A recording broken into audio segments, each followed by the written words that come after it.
नमस्कार दोस्तों क्या भारत में एक बार फिर से बड़े स्तर पर किसान आंदोलन होने वाला है? क्योंकि रिसेंटली आप सब जानते हैं भारत और यूएस के बीच में ट्रेड डील हुई है और उससे रिलेटेड जब डिटेल सामने आई तो यहाँ पर जो फार्मर्स हैं उन्होंने कहा है कि बड़े स्तर पर प्रोटेस्ट होगा 12 तारीख को। ये आप देख सकते हो खबर, Samyukt Kisan Morcha demands Goyal's resignation, ask Modi to refrain from signing deal with US. इसको थोड़ा सा हम डिटेल में समझेंगे कि फार्मर्स की डिमांड क्या है, वो क्यों इतना ज्यादा चिंता कर रहे हैं इस पर्टिकुलर डील को लेकर, उसमें क्या प्रोविजंस हैं, सरकार क्या कह रही है, इसका इंपैक्ट क्या हो सकता है, वो सब कुछ मैं आपको बताऊंगा। चलिए आगे बढ़ते हैं, लेकिन उससे पहले आप सबको बता दूं, आप में से जो भी लोग यूपीएससी की तैयारी कर रहे हैं, अभी हमारा रैंक बूस्टर सेल स्टार्ट हुआ है जिसके तहत एक्स्ट्रा डिस्काउंट आपको मिल रहा है। यहां पर आप चाहे 2026 का प्रीलिम्स क्रैश कोर्स लेना चाहें, 2027 का बैच हो या फिर 2028, हर एक बैच पर आपको एक्स्ट्रा डिस्काउंट मिलेगा। ये यूज करना है आपको कोड अंकित लाइव मैक्सिमम डिस्काउंट के लिए, और ये फोन नंबर है, कोई भी डाउट है, प्रॉब्लम है, या आप फोन नंबर पर कॉल कर सकते हैं, मेरी टीम आपको अच्छे से गाइड कर देगी। चलिए शुरुआत करते हैं। सबसे पहले देखते हैं कि प्रोटेस्ट हो क्यों रहा है, क्या चीजें हो रही हैं। देखो, जो फार्मर्स ऑर्गेनाइजेशन है हमारे देश के अंदर, स्पेशली जो 2020-21 में आप सबको याद होगा बड़े स्तर पर जो आंदोलन हुआ था, तो उसमें एक संगठन सामने आया जिसका नाम है संयुक्त किसान मोर्चा, और उसका जो नॉन पॉलिटिकल फैक्शन है और साथ ही साथ ऑल इंडिया किसान सभा हो गया। तो इनके द्वारा बोला गया है कि 12 फरवरी को बड़े स्तर पर पूरे देश भर में नेशन वाइड प्रोटेस्ट होगा, क्योंकि भारत और यूएस के बीच में जो ट्रेड एग्रीमेंट हुआ है उससे वो खुश नहीं है। और ये जो प्रोटेस्ट, ध्यान रखिएगा, ये उसी दिन किया जा रहा है जब ऑलरेडी वर्कर्स और लेबर ऑर्गेनाइजेशंस के द्वारा यहां पर प्रोटेस्ट बुलाया गया है। तो एक प्रकार से वो कोइंसाइड कर जाएगा, मतलब वर्कर्स और लेबर जो ऑर्गेनाइजेशंस हैं वो भी प्रोटेस्ट करेंगे और उसके साथ साथ फार्मर्स भी प्रोटेस्ट करें। तो मकसद कहीं ना कहीं यही होगा कि इसका और ज़्यादा इंपैक्ट दिखे, साथ में जब एक साथ सब प्रोटेस्ट करेंगे तो ये बड़ा मैसेज सेंड करेगा। अच्छा, अब क्वेश्चन यहाँ पर यह आता है कि यूएस इंडिया ट्रेड डील है क्या? तो इसको लेकर ऑलरेडी मैंने कई वीडियोज़ बनाया हुआ है, और आप सब जानते हैं कि यहाँ पर भारत के ऊपर जो 50% का टैरिफ लगा हुआ था वो कम होकर 18% हो जाएगा, और इसके बदले में भारत जो है यहाँ पर काफ़ी सारे जो अमेरिकन गुड्स हैं उसके ऊपर टैरिफ हटाएगा, बहुत सारे जो नॉन टैरिफ बैरियर्स हैं वो भी हटाएगा। लेकिन इस वीडियो के अंदर जो हमें जानना है वो ये है कि एग्रीकल्चर से रिलेटेड क्या क्या कमिटमेंट किया गया है। देखो, यहां पर भारत जो है वो टैरिफ रिडक्शंस करेगा कई सारे प्रोडक्ट्स के ऊपर, स्पेशली जो इंडस्ट्रियल गुड्स हैं वो तो है ही है, लेकिन साथ ही साथ कई सारे जो एग्रीकल्चरल प्रोडक्ट्स हैं जैसे ड्राइड डिस्टिलर ग्रेन्स हो गया, रेड सोरगम हो गया, ट्री नट्स हो गया, फ्रेश एंड प्रोसेस्ड फ्रूट्स हो गए, सोयाबीन ऑयल हो गया, वाइन एंड स्पिरिट्स हो गया, ये जो एग्रीकल्चर से रिलेटेड चीजें हैं ना, इसके ऊपर भारत ऑलमोस्ट टैरिफ जीरो कर देगा या फिर काफी हद तक कम कर देगा। तो ये जो प्रोविजंस आप देख रहे हो, ये सबसे बड़ा मुद्दा बना हुआ है। वैसे मैं आपको बता दूं, सरकार का ये कहना है कि देखो, हमने उन्हीं चीज को थोड़ा बहुत अलाउ किया है जहां पर भारत कंफर्टेबल है, हमें कोई ज्यादा चिंता नहीं है। और लेकिन इसके अलावा जैसे मेज हो गया, वीट हो गया, राइस हो गया, सोयाबीन्स हो गए, पोल्ट्री हो गया, मिल्क हो गया, चीज हो गया, बाकी के डेयरी प्रोडक्ट्स हो गए, एनिमल फीड, एथेनॉल, टोबैको, ये कई सारे जो वेजिटेबल्स, मीट प्रोडक्ट, इन सब के ऊपर हमने पूरी तरह से प्रोटेक्शन लिया है। मतलब ये जो एग्रीकल्चर प्रोडक्ट्स हैं ये भारत के अंदर एंटर नहीं करेंगे, ऐसा यहां पर सरकार का कहना है। तो क्वेश्चन अब ये आता है कि फार्मर्स इतना गुस्से में क्यों हैं, वो क्यों प्रोटेस्ट को प्लान कर रहे हैं? देखो, कई कारण है। सबसे पहला, यहां पर जो संयुक्त किसान मोर्चा है उनके द्वारा यह कहना है कि ये जो ट्रेड डील हुआ है ये कहीं ना कहीं दिखाता है कि भारत ने टोटल सरेंडर कर दिया है अमेरिका के लिए, मतलब अमेरिका के सामने हम झुक गए हैं। और उनका यह कहना है कि भारत की जो एबिलिटी है हमारे फार्मर्स को प्रोटेक्ट करने की, वो कहीं ना कहीं अब कमजोर हो जाएगी, और जो फॉरेन एग्री बिजनेसेस हैं वो भारत के अंदर फैलने लगेंगे। तो सबसे पहला उनका कहना है कि ये परसेप्शन बन रहा है टोटल सरेंडर का। और दूसरा, fear of cheap imports flooding market. Even तो यहां पर उनका कहना है कि जो गवर्नमेंट है वो ये कह रही है कि एग्रीकल्चर और डेयरी प्रोटेक्टेड है, लेकिन जो अमेरिकन एग्रीकल्चरल गुड्स है जहां पर कॉस्ट बहुत कम होता है। क्या होता है ना, अगर आप अमेरिका में एग्रीकल्चर फील्ड्स वगैरह देखोगे, एक एक आदमी के पास बहुत बड़ा, मतलब ह्यूज होता है, आप इमेजिन भी नहीं कर सकते। भारत में तो क्या है कि जनरेशन्स चलते आ रहे हैं, 2 भाई हैं, 4 भाई हैं, उनमें डिवाइड हो जाता है, फिर उनके बेटे हैं, उनमें 4 लोगों में डिवाइड हो जाता है। बहुत छोटे छोटे लैंड्स हैं। भारत के मुकाबले आप अमेरिका में देखो तो बहुत बड़े स्तर पर होता है, जिसकी वजह से यहां पर उनको कॉस्ट कम आती है, फिक्स्ड कॉस्ट वगैरह कम हो जाता है।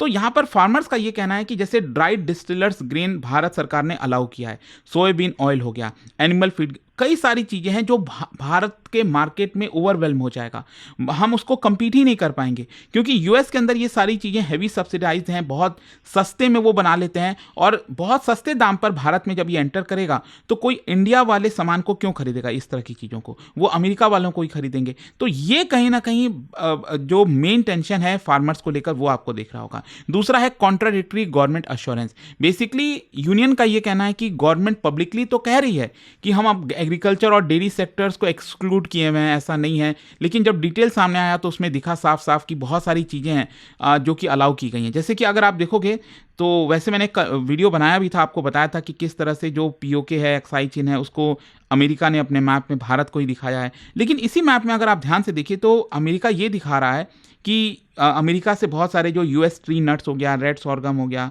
US fresh and processed fruits हो गए, इस तरह के एग्रीकल्चर जो गुड्स हैं वो भारत में एंटर करने वाले हैं। तो ये जो दिखाने की कोशिश की जा रही है ना कि भारत के मार्केट ओवरवेल्म हो जाएंगे, यूएस से बहुत सारा सामान आएगा। फिर भारत ने कमिटमेंट भी किया है कि अगले 5 साल में हम $500 बिलियन का इंपोर्ट करेंगे। तो इसके वजह से यहाँ पर जो भारत के किसान हैं, जो यूनियंस हैं, उनका कहना है कि ये गलत है। फिर इसके अलावा यहाँ पर जो रिपोर्ट्स इंडिकेट कर रहे हैं उसमें काफ़ी चिंताएं हैं, स्पेशली डीडीजीएस को, डिस्टिलर्स और ड्राइड ग्रेन हो गया, सोयाबीन ऑयल को लेकर। तो उनका कहना है कि भले ही सरकार ने मान लो टैरिफ प्रोटेक्शन किया हुआ है, लेकिन भारत सरकार नॉन टैरिफ बैरियर अगर हटाएगी तो भी यहां पर ये जो है भारत के मार्केट में आ सकते हैं। तो इसका इम्पैक्ट बड़े स्तर पर होगा, इसको और थोड़ा सा स्टडी करने की जरूरत है। और साथ ही साथ डेयरी और लाइव स्टॉक सेक्टर, ऑल्दो यहाँ पर किसानों का ये कहना है कि डेयरी जो है इनिशियली एक्सक्लूड किया गया था, लेकिन उसके बावजूद भी जो है कुछ इंपॉर्टेंट चीज़ें जो हैं डेयरी की अगर भारत में आती हैं तो अल्टीमेटली इनडायरेक्ट तरीके से वो भारत के मार्केट को इम्पैक्ट करेंगी। तो क्वेश्चन ये आता है कि फार्मर्स अब डिमांड क्या कर रहे हैं, उनका क्या मांग है यहाँ पर। देखो, सबसे पहला तो वो चाहते हैं कि जो यूनियन कॉमर्स मिनिस्टर हैं पीयूष गोयल, क्योंकि उन्हीं के अंडर में सारी चीज़ें हुई, तो उनको रेजिग्नेशन दे देना चाहिए, इस्तीफा दे देना चाहिए, क्योंकि उन्होंने फार्मर्स को मिसलीड किया है।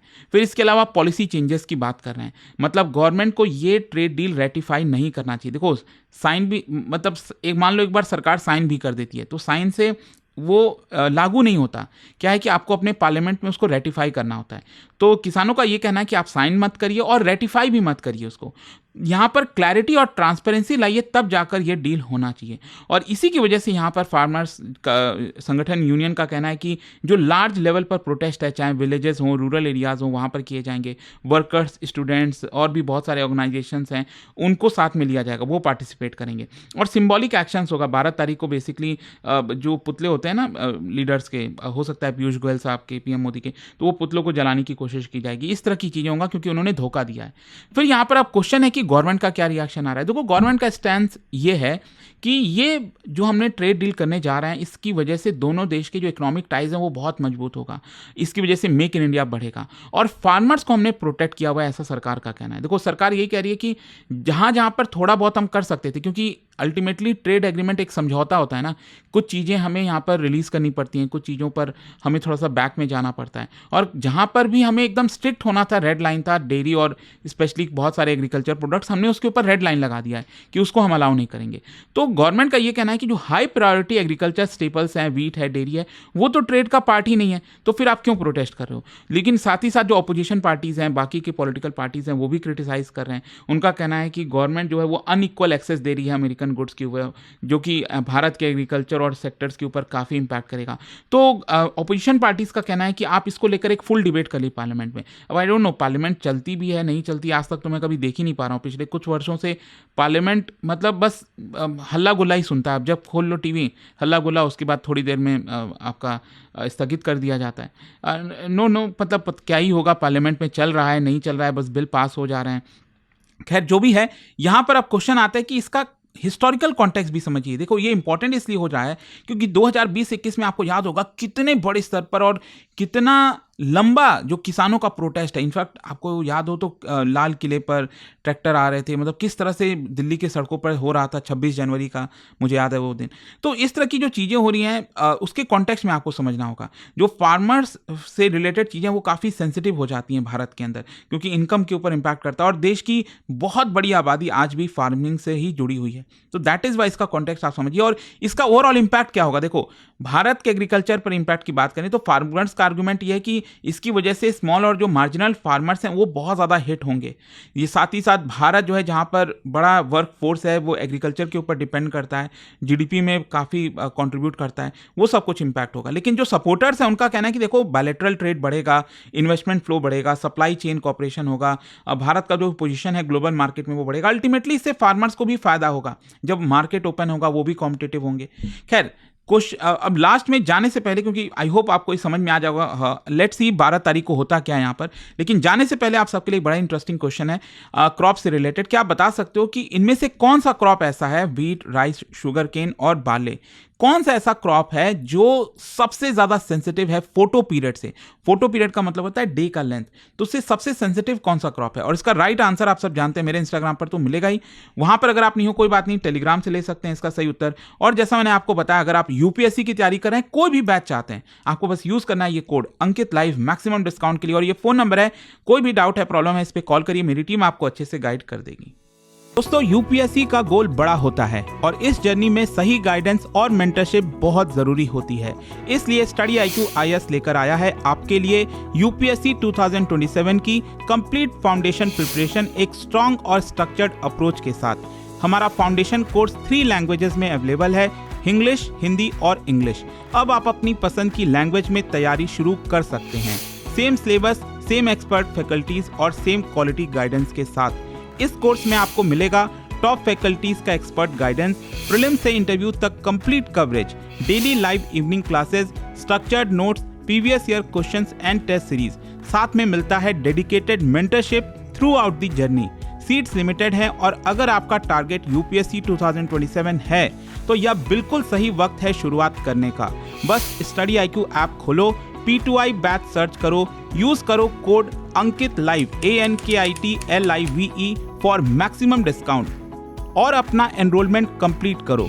अभी भी कोई डाउट है तो इस नंबर पर कॉल करिए 092400239293। याद रखिए, यूपीएससी की जर्नी वही जीतता है जो सही प्लानिंग के साथ सही वक्त पर शुरुआत करता है।